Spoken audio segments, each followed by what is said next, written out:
Well, good morning. Welcome to the Argyll Rally, sponsored by Dunoon Presents for the third year.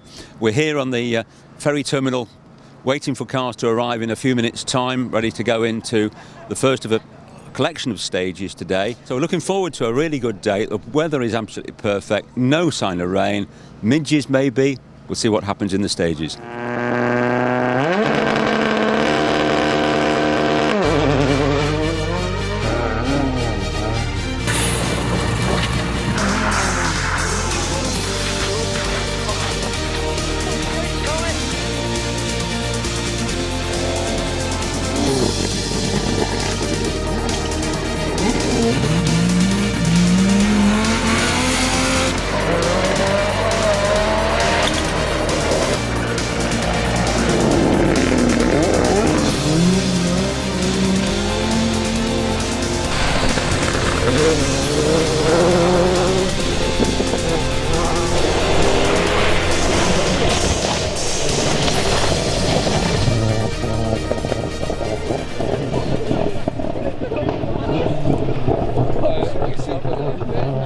He's broke it.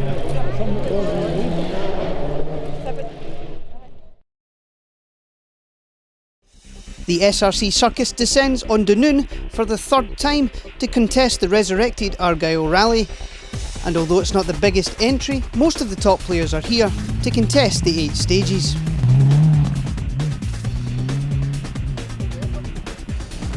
Topping the entry list, championship leaders Ewan Thorburn and Paul Beaton. This stall on the Scottish ended their 6-event winning streak. Time for the Focus crew to bounce back. Good eye, sun's shining, so looking forward to it. Yep. Looking for a good run after the Scottish. Yeah, just try and keep it going. We've had some good results this year, so hopefully it continues today. Stages are good up here, so yeah, looking forward to it. Yeah. Next on the road, Gary Pearson and Dale Bowen. Gary ramped up the aggression on the Scottish and very nearly eclipsed Thorburn. The Argyll stages suit an R5. Watch out for the Fiesta.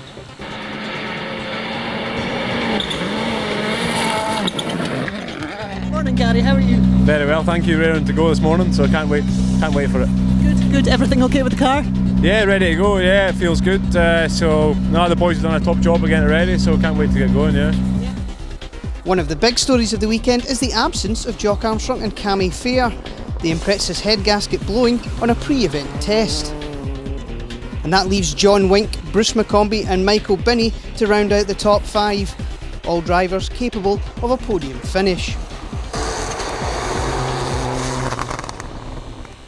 Also worth keeping an eye on, the top 3 Challengers crews are covered by just 3 points. Keith Morris, Ian Baumgart and Alan Dixon seeded together on this event, and Keith has a new car to play with. I'm great, thanks, yeah. Happy with the car? Well, I don't know because it's a new car and I haven't driven it. Right, well that'll be interesting at the start line of the first stage. It will, absolutely. So I honestly driven it up the road, back on the trailer, and here we are. So, Right, well best of luck with that, yeah, and hopefully you'll bring it back in one piece. absolutely, that's essential. Yeah. Oh well, have it. 3 stages would make up the opening loop, and it would be Pearson taking the initiative. Despite having no dash readout, the Fiesta was equal quickest with Thorburn and Glenn Branter. SS2 was where the damage was really done, 16 seconds quicker than anyone else, and second fastest in Gear Letter, rounding off the loop to leave the Fiesta with a 20-second lead.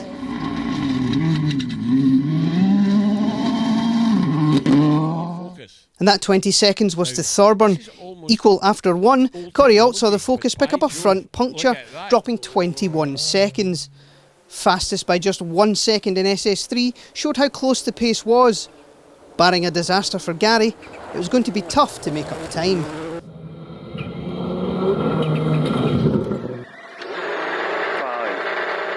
Five, 4, 3, 2, 1, go! Despite the launch control causing issues, Bruce McCombie and Michael Coutts were once again on form in these forests. Top 5 times on all 3 stages saw Kermit 2 in an early third, just 7 seconds clear of Wink and Shanks. It had been a fraught build-up to the rally for the Hyundai crew, a roll on the Carlisle stages constituting a big rebuild and some late nights. John unhappy with the car's setup on the looser sections and looking to adjust things for the following stages.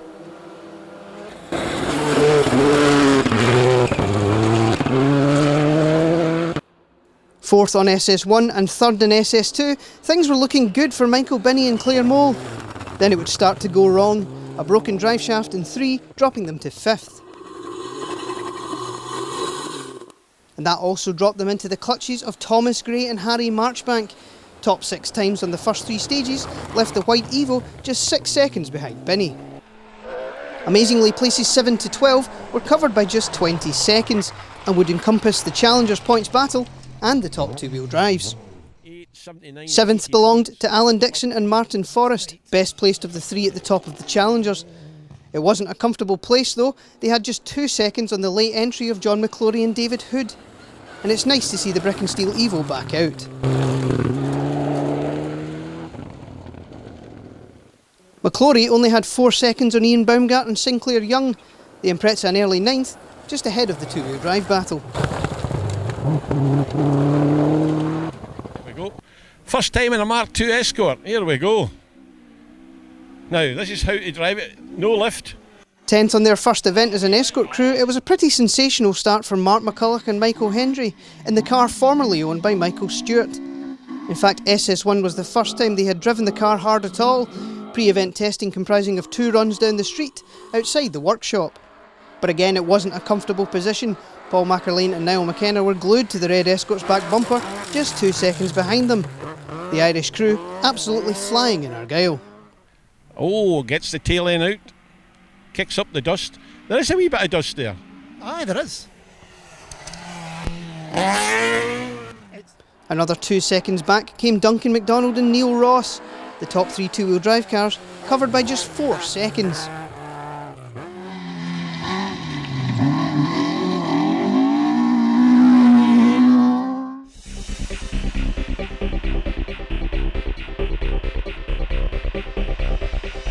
Reading the event so far? Yeah, it's been a good morning. The stages are very, very tricky, especially the first 2. We had our fair share of moments in there. So, the only problem we sort of had this morning is the dash decided to cut out about a mile into the first stage. So we're sort of changing gear when we don't know when we should. Just listening basically to the noise of the car, which is easier said than done when you're trying to concentrate on 100 other things. But no, it's going good. It's going well. Just a couple of small problems. Yeah, it's been alright. We had a puncture in the second stage, it dropped us a bit of time, so a bit of a disaster there, but there's a long way to go. So yeah, try our best this afternoon and see what we can do. Good. Paul, how's it from your side of the car? Yeah, it's good, just frustrating to pick up the puncture, but one of these things, it's the way the sport goes. So we'll just do our best to try and make the time up and see what we can do in the afternoon. The first run of Bishop's Glen would make up the next loop before a repeat of the first 3 stages. And things are about to get shaken up. This piece of Argyll is about to ruin a few people's days in Corrialt. These stages belonged to the GITS Focus, fastest by 14 seconds in Bishop's Glen, 4 in Glenbranter 2, 14 again in the second Corrialt, and equal fastest in Gairletter. Thorburn and Beaton turned a 20-second deficit into a 54-second lead. But their pace only tells half the story.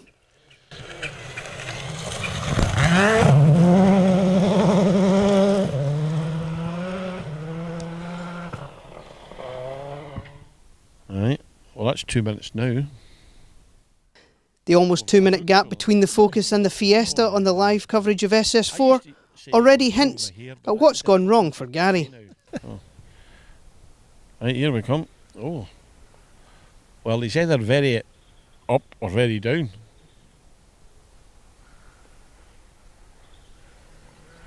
Right, Gary. Aye. Front puncture. Aye. That puncture in Corrialt has made all the difference. 56 seconds dropped in only 5 miles. Gary back on the pace in Gairletter with equal fastest, but the damage has already been done.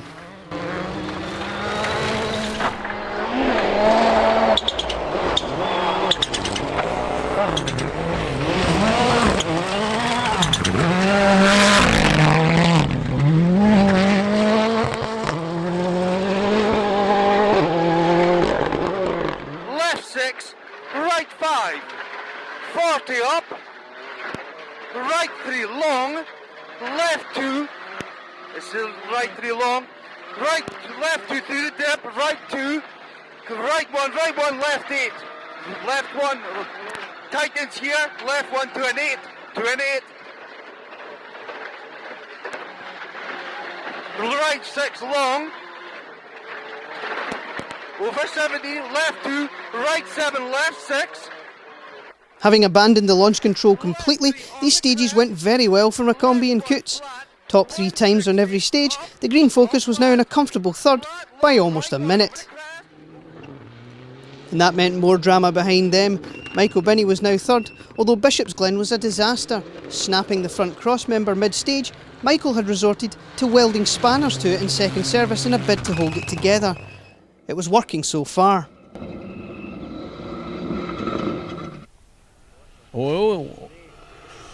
Binney now had 24 seconds over Thomas Gray. Thomas one of the victims of that Corrie-Alt outcrop, as were Wink and Shanks, hitting the same point and puncturing a tyre too. The Hyundai just 8 seconds behind the White Evo, with just one stage to go.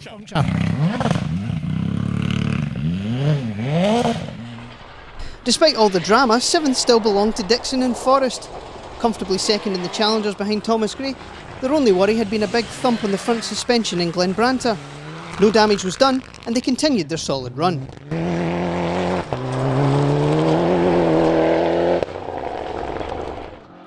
Behind the sack maker, the drama continued, climbing from 15th after alternator problems on the first loop. Ian Wilson and Chris Williams had stormed to 8th now that Bella was on song.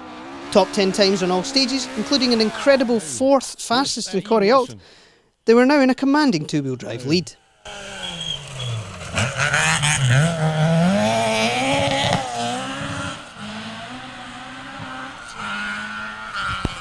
And they had leapfrogged Bumgart and Young in the process. Another victim of Corrie-Alt, the Impreza was still in 9th. Oh, a puncture again. Right.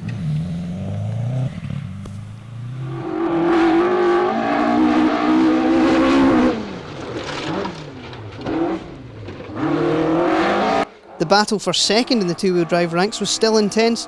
McCulloch and Hendry remained in 10th, although Mark was starting to feel the effects of no power steering on such a hot day.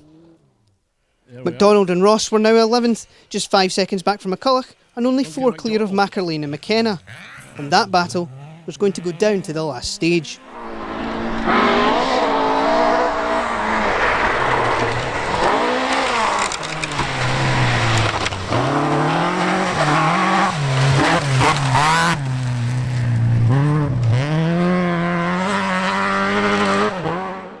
And it was going to involve yet another escort. The second loop going very well for Gordon Murray and David O'Brien. Two-wheel drive points leaders at the start of the weekend. They were now just 1 second behind the Irish Mark II, with one stage remaining.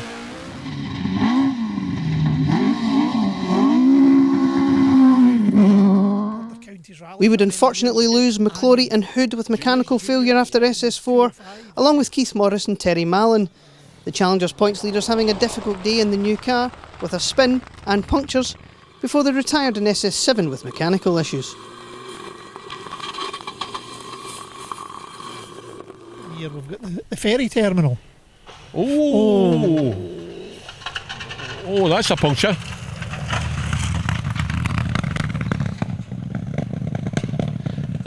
Keith Morris.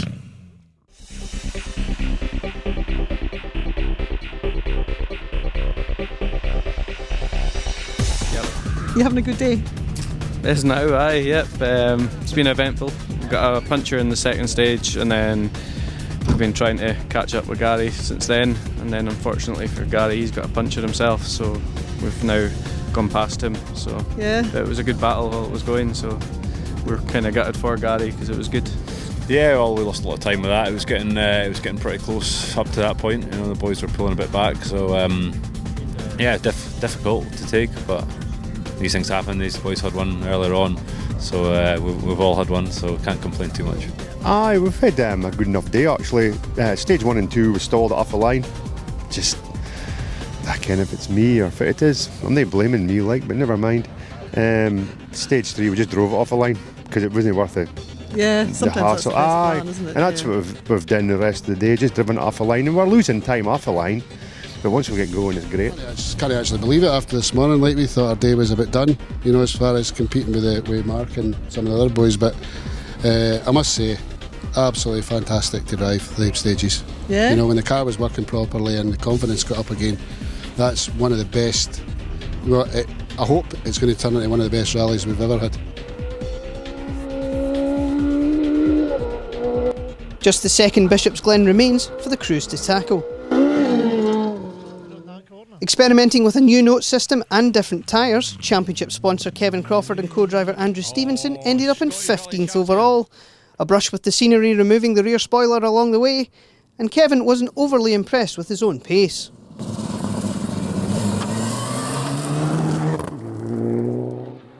They ended up just 4 seconds back from championship supporters Simon Hay and Callum Jaffrey. Finally finishing an event after 2 disastrous attempts, they were happy to see the end, and even happier to have beaten Kevin.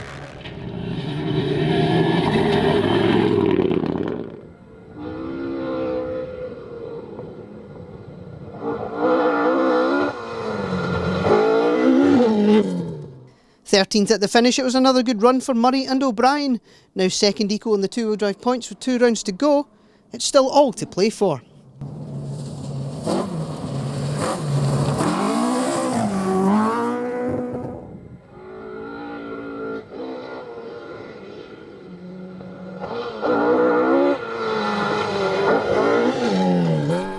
Ninth quickest over the final stage, McDonald and Ross must have thought they had done enough to maintain their position.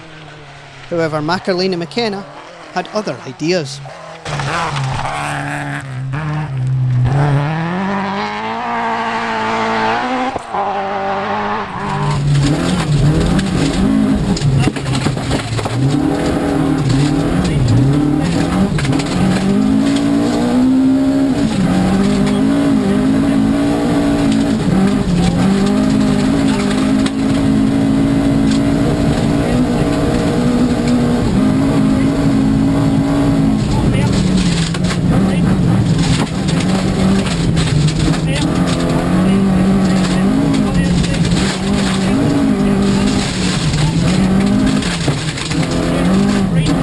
An absolutely storming run despite a cracked exhaust manifold, so the Irish crew grab 11th by just 1 second from the Red Escort after a fantastic day-long battle.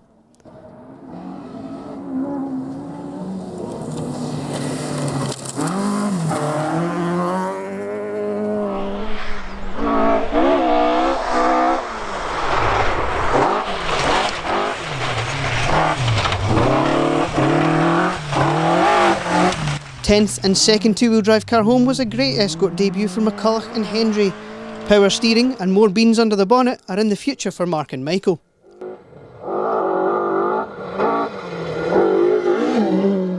Third in the Challengers and 9th overall went to Ian Baumgart and Sinclair Young.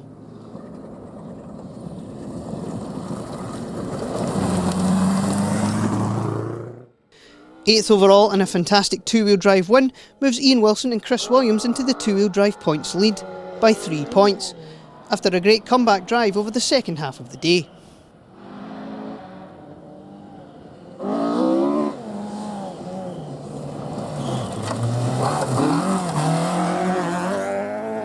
Really delighted.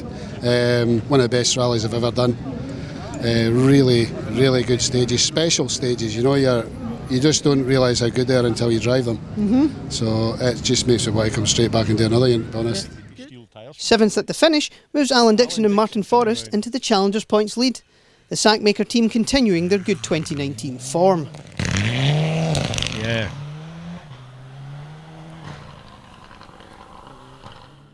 John Wink and Neil Shank stormed to 5th quickest over the last stage in their efforts to bounce back after their puncture. They only managed to take 1 second back from Gray and Marchbank to finish 6th, 7 seconds behind the Evo.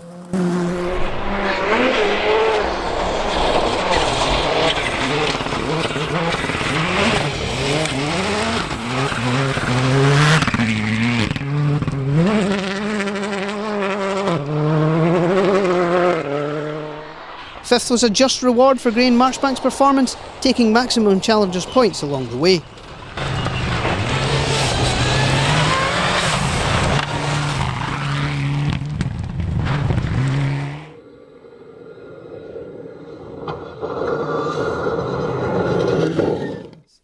Fourth was also a just reward for Binny and Mole, especially considering the trials and tribulations they had to face over the 8 stages.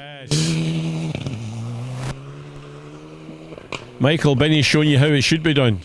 Yeah, over the moon. At first service, we didn't think we were going to even be continuing, so to come back and get fourth has been quite an achievement, and like hats off to the boys in the service park as well. Sweat was pouring off them, you know, so I was underneath welding and John was changing a shaft and James was checking everything else, so yeah, good team effort. Dad was just there managing everything, just ordering everyone about, so yes. Brilliant team effort, yeah. Good. Taking another third in Argyll, McCombie and Coots were well pleased once again. You get the feeling that there's still even more to come from the Focus crew, especially if they can get the niggling launch control problem sorted for their home event next time out.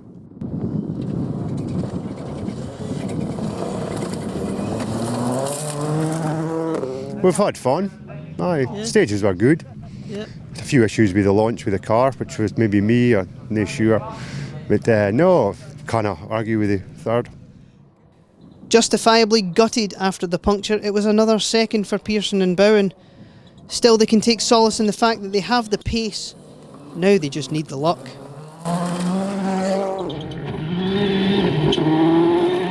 Set our stall quite well this morning, but yeah, puncher, and it cost us a heck of a lot of time. But to be fair, Ewan deserved the win. He pushed on very well, and in a few stages he seemed to have the beatiness. So congratulations to him. But we'll be back. I think you were trading punctures all day, I think, weren't you? Yeah, he had his one in 2, and then I think we had our one in the same stage repeated. So yeah, it's just the luck of the draw. We lost a lot more time than he did. I think we must have picked it up a bit quicker, but yeah. Over a minute clear at the end, Thorburn and Beaton were in the right place at the right time to take advantage of Pearson's mishap. Perhaps the pressure from the Focus crew over the second loop forced the error which led to the puncture, but the end result was another win for the JTS team. Another championship title is starting to look like a real possibility.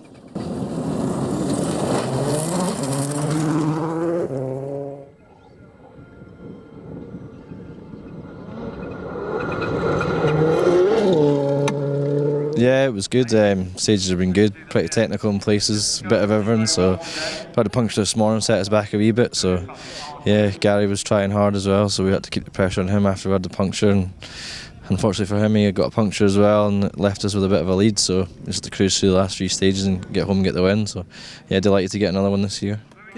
So a fantastic event in Argyll despite the relatively low entry. Close battles all through the field over great stages. Next up, the Grampian in Aberdeenshire.